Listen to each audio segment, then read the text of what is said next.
Wow, guys, you're not going to want to miss this one. Woke, liberal Somalian Congresswoman Ilhan Omar is facing possible deportation because she's been saying over the years Somalia first and using dangerous rhetoric. Take a listen to how bad she's really been talking. jawaabteedu waxay ahayd dawladda Mareykanka waxay ka qabanaysaa wixii annaga aan dhahno dawladda Mareykanka qabo waa kalsoonidaas inaan isku qabno annaga Soomaali hadii aan nahay wadankan annaga ku nool wadankan wadankii aan annaga tax ka dhiibna waaye waa wadankii gabar idinka dhalatayne ee Congress-ka fadhiso intii aniga aan Congress joogo wadanka Soomaaliya biyaheeda dad kaleeta iyo badeeda dad kale ma qaadanayaan wadanka Mareykankana kuma taageerayo dad kaleeta in annaga ayna dhacaan marka taas ka seexda reer Minnesota gabadhii Congress u dirsateen way idinka war haysaa sidaad idinka u dareemaysiin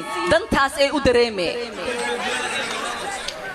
madaxweyne xasan shiiqna xildhibaan Ilhan Omar oo magaca Soomaaliya qalin dahab ah ku qortay qadiyadda Ilhan ma aha qadiyad Ilhan ma aha qadiyad Minnesota ma aha qadiyad reer Mareykan qadiyadda Ilhan waa qadiyad Soomaaliyeed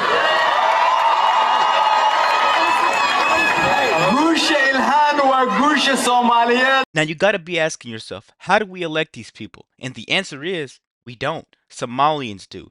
Minneapolis has 80 to 100,000 Somalians alone, right? And that just goes to show you that we have to put a stop on immigration, or else these cities will be ran by people just like this.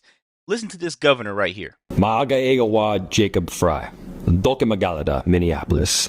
Damaan, Sha'abka Somaliyed, Kayimid, Mogadishu, Garowe, Hargeisa, Bosaso, Bedabo, Kismayo, Wahan Rabah, In An Idin Shego, Minneapolis, Wa Magaladina, Wahad Kamid Tihin, Laf Dabarka. Now that was just flat out pathetic. Me personally, I wouldn't go out and vote for him. I don't understand a word he's saying, and I'm sure you don't either. But I mean, look who he was running up against. Look at me, sure. Look at me, sure. I'm the captain now.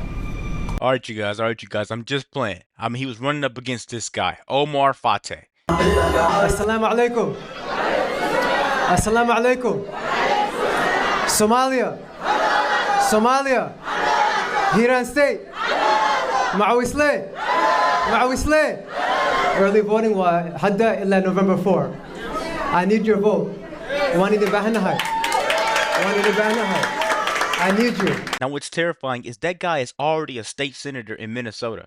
And if that patriotic display of waving the Somalian flag wasn't enough, listen to Ilhan Omar say she's going to drain this country dry and move right back to Somalia. Anigu waan ahay gabar Mareykanka laga doortay oo Congress-ka Mareykanka ku jirto. Laakiin waxaan ahay gabar Soomaaliyeed, gabar idinku jinsi ah, gabar idinku af ah, gabar idinku diin ah oo ahade qof iyadoo da'yar wadankeedii laga kaxeeyay wili xiise u qabto in maalin wadankeedii ay ku noolaato oo dadkeedii wax ay la wadaagto marka alxamdulillah waxaan rajaynayaa aniga iyo ilmahayga in aan hadde ku barbaariyo iyagana ilmahooda ay ku barbaariyaan dhulkii aniga aan ku soo koray taasna haddii ay suurtagelayso waa hadda shaqo badan inaan wada qabanaa hadduu ilaahay yiraahdo oo aan ka dhignaa dhulkeena dhul barwaaqadiisa dadka oo dhan ay So apparently when she said there was a lot that Somalians need to work on, she was talking about committing welfare fraud and sending that money to terrorist groups in Somalia. Take a look at this. A massive fraud scheme uncovered in Minnesota found money intended for social services has been allegedly siphoned indirectly into the pockets of the Somali terrorist group Al-Shabaab. Somali immigrants in Minnesota have reportedly been abusing systems meant to help the most unfortunate among us, including the latest federally funded autism services. The autism fraud scheme reportedly amassed $14 million through Medicare claims for services that were never provided, involving kids who never had autism. And the Somali immigrants behind this web of schemes have allegedly stolen billions from taxpayers, much of the money going back to the Somali government, where it would then end up in the hands of terrorists. When they said the Somalians were taking over Minnesota, I didn't believe them. It sounds like We need to get these people out the country fast. And she thinks President Trump doesn't have the ability to do that. Listen. When the president tweets as if he has the authority to terminate temporary protected status for Somalis in Minnesota, even little kids in 8th grade know that that is not an authority that the president has and can wield. And it looks like this falls on her long list of lies, because that is exactly what President Trump is doing. All right, Todd Lyons is the ICE director and joins us now. Sir, good to have you back on. The president has called to end the temporary protected status of Somalians living in the state of Minnesota. When that does happen, is ICE going to be going into what's called Little Mogadishu there on the southeast side of Minneapolis? Hey, Rob. Good seeing you again. Thanks for having me. Yeah, so, ICE, obviously, we enforce the laws the way they're written, right? And so if someone's temporary protective status is lifted, which it's happened many a times to different various countries and nationalities, but we're ready to take action, and that's what we do, right? When someone's temporary protective status is lifted, they are now illegal aliens. They're here in the country illegally, and we will go ahead and remove those criminal elements out of our neighborhood. You only can go on Twitter and talk so much crap. I imagine that Ilhan Omar is at home, scared.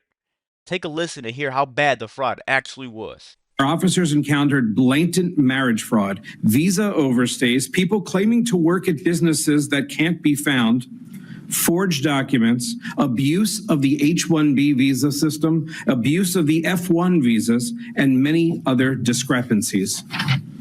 Over the course of the operation, our officers found indication of fraud, non-compliance, or public safety and national security concerns in nearly a little less than 50% of the cases interviewed. Now, you heard them mention marriage fraud. I don't know if you guys know, but she married her brother in some type of weird scheme. But that raises the question, can she actually be deported? Take a listen to the ICE director answer that question. Yeah, this is going to sound like a clever question, but he said marriage fraud was one of the first things that he mentioned, which I've heard is rampant in the Somali community. Is anybody immune from that? If there was a congresswoman or somebody that's very important that had committed that, are they immune from this? No, Rob, nobody's immune from it. We have to look at every case by case. And if fraudulent means were gained or used to gain a benefit, then we have to take all our due diligence. We have to look at it criminally, administratively, and we have to take action on all those cases. No one's immune. I could see this Somali problem getting really bad if these people aren't deported. I mean, they're in high-ranking positions. They're funneling money back over there. They're admitting to doing it in a different language in the press. I mean, how bad can this really get if no one steps in? Let me know what you guys think about this quick video. Be sure to like, comment, subscribe if you're new. And as always, let me know what you react to. We're out.